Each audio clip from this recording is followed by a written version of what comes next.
Hey, it's Danish, and we're back with the Black Ops 2 Zombies weapon upgrades and attachments. And this time we're going for the assault rifles, right into the good shit now. Now, one assault rifle will not be included because, as far as I'm aware, along with the LSAT LMG, it's a Nuketown exclusive. But correct me if I'm wrong.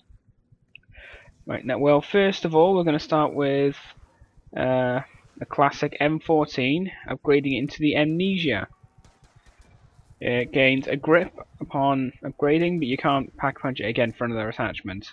Gains power and ammo increase, and it's something you want to upgrade if you just want to piss around. But it's not recommended to effectively deal with hordes of zombies.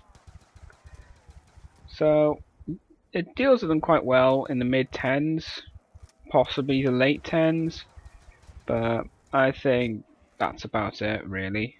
Especially on a map like Town or Transit. Next we've got the FN FAL, and it upgrades into the Win, not the Epic Win this time. Different name, but it's the same weapon as the original Black Ops counterpart. Including its 3-round burst, its slow 3-round burst, and the reflex sight that automatically comes with it. Even with double tap, it feels like a slow weapon. So it's not really recommended. It feels alright in the early rounds, but that's about it. I would not recommend upgrading it. Now we're going for the fully automatic shit.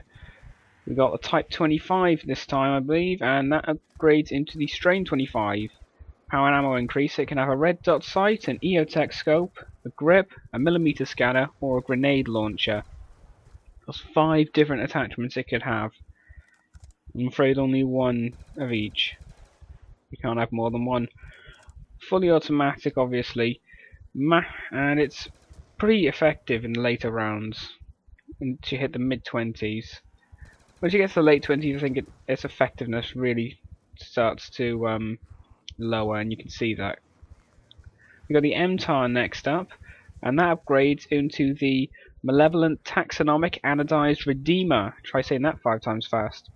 And that gets a red dot sight, a grip, a millimeter scanner, grenade launcher, and an EOTech scope. Same attachments as the Type 25. I find this, though its fire rate is slightly lower, its effectiveness is a bit higher than the Type 25. So it'll last you a bit longer, especially since it's got a bit more ammo as well. And that's probably the most important thing in zombies. And now we got an old favourite from Black Ops 1.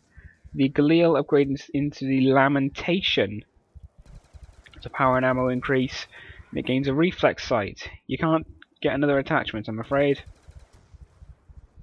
And this gun is... I haven't actually used it in the late rounds, but I'm going to assume it's effective, and this is the same as Black Ops. So it's probably one of the better weapons to upgrade if you want to go for a higher round.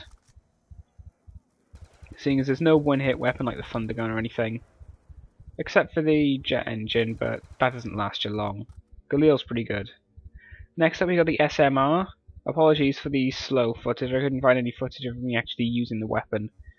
It's the Smiler. It gets a power and ammo increase. And it can have 3 possible attachments, each being scopes, hybrid optic, target locator, and the millimeter scanner. Now, sadly, I'm not happy with this weapon because the hit detection for it is a pain in the ass. And that easily shows when you're trying to hit a horde of zombies. Aiming at their bodies, it tends not to do anything. The final assault rifle we've got is the M8A1, and that upgrades into the Micro Aerator. With a power and ammo increase, it can gain a red dot sight, EOTech scope, target locator, and a grenade launcher. Still a 4-round burst, I'm afraid. But if you got the accuracy to aim for the head, it can deal with the hordes effectively at the late 10s, maybe the early 20s.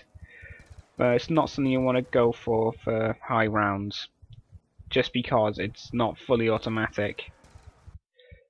And that's about it for it now. And tune in for the next episode. We're going to go for the LMGs and the sniper rifles, seeing as there's only 2 of each, except for the LSAT, which is a Nuketown exclusive. So thanks for watching, and we'll see you next time.